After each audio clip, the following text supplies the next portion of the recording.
This is Evan Irwin live from Charlotte, and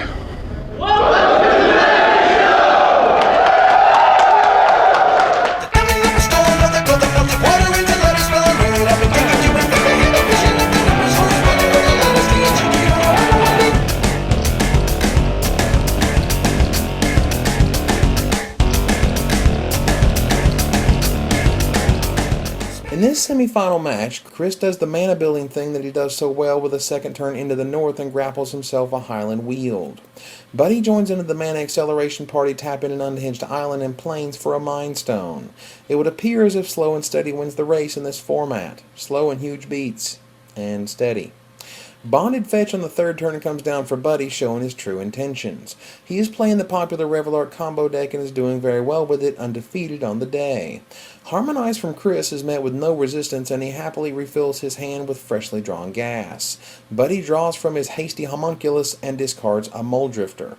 Both players appear to be measuring each other up like the first round of a heavyweight fight before the blows really start to fly. And with that, there came a flurry of punches. Chris attempts a Siege Gang Commander, but it is met with a Venser. The Fetch draws Buddy another card, this time discarding a Reveillark. Venser gets in there with the 2/2 beast, drawing first blood and netting Buddy an 18 to 20 early life total advantage. Buddy evokes a Reveillark from his hand, getting him a freshly discarded Riftwing Cloudscape, which bounces one of Chris's red sources, and a Mole Drifter. He passes the turn with a 4-0 creature advantage. Cards in hand, Buddy asks. 9. What? Indeed, Chris's grip had grown thanks to the draw phase and the Cloudscape bouncing his Weald. Contemplating his next move for a bit, Chris decides the right play is a Siege Gang Commander, which comes down with 3 little buddies to come out and play.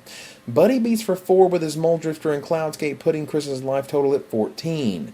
He decides to fetch again, discarding another Mole Drifter. Sadly, no mirror entity as of yet.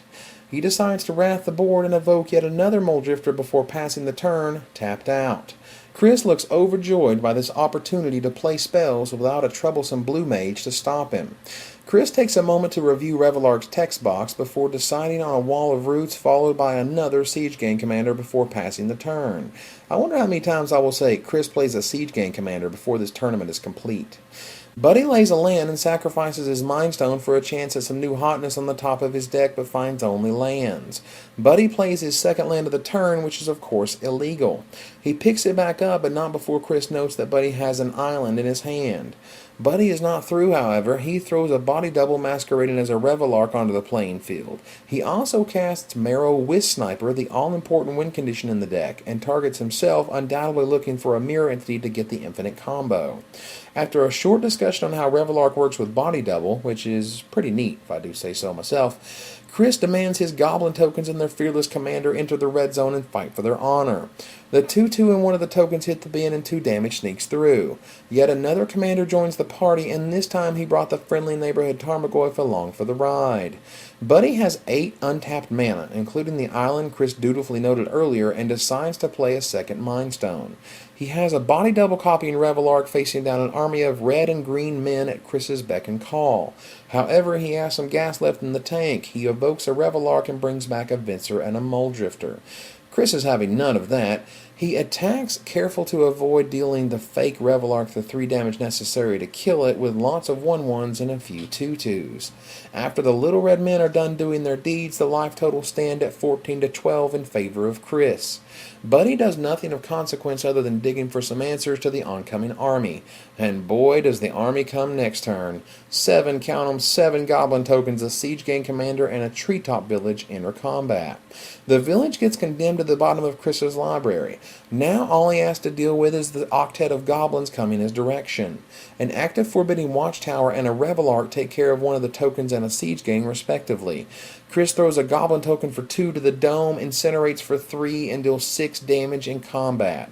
Add to that the pain taken from Buddy's Adarkar Wastes, and it's exactly lethal. Quite a different story from Chris's most recent first game battle. He actually got to play lands this time. Chris is up 1-0. In Game 2 of the semifinals, Buddy takes the play and suspends a Cloudskate on turn 2. Chris takes a trip into the north on his second turn. Mirror Entity on the third turn for Buddy turns into 3 damage worth of beats on the fourth turn after Chris casts a Harmonize on his main phase. Cloudskate comes in and bounces a red mana source, which Chris attempts to scred, but that is met with a momentary blink which bounces yet another red land. Chris gets in for 2, putting Chris on 15 life for the time being. Siege Gang comes down and joins the party once more for Chris. The players are informed that the round has to be timed because of building requirements. Buddy does what he can, getting in for Riftwing Cloudscape beats before wrathing the board. The most popular green creature on the planet joins the party. Unfortunately for Chris, so does Teferi's Moat, set to green. Unfortunately for Chris, Tarmogoyf and Treetop Village can't swim. Mutavault can, though, and gets in there for 2. Buddy drops an Aven Riftwatcher and passes. Chris gladly refills his hand with a Harmonize and then suspends Search for Tomorrow. He discards down to the mandatory 7 and passes. Buddy beats Chris down to 13 with the Riftwatcher and does nothing more. During Chris's next turn, the judge's stopwatch sounds. Chris passes the turn, bummed out that this may end before it is supposed to. Aven gets in there once more, and for the last time, as it only has 1 time counter on it now, and passes back to Chris. Chris begins turn 0 of turns with an Into the North followed by a quick pass of the turn. Turn 1 begins with a Mouth of Ronan targeting an Aven Riftwatcher that was attempting to blink itself into a new life. Buddy, dismayed, passes. Turn 2 has Chris casting Void for 5. This doesn't kill the Teferi's Moat, mind you, but it does allow Chris to peek into what Buddy is up to. Buddy's turn 3 is a simple draw-go. Same with turn 4 on Chris's. Turn 5 is equally anticlimactic as Chris takes down both a strange and exciting semifinal. Chris Woltereck wins 1-0. Now let's hear from Chris on his win and the prize split. Congratulations, Chris. Thanks. All right. So all those 1K victories weren't all that. Oh my God, your rating's 2010 coming to this? Yeah. Wow. 8 1K wins and a 5K win. How about that? Congratulations. Thank you, buddy. You playing more? Probably now that I can get some sleep a little earlier. All right. Cool. That's great. That works out well. Well, thanks a lot, guys. All right. Cool. Chris, you are the man. All right. How about that? Little hand for the man. Yay. High five. There you go.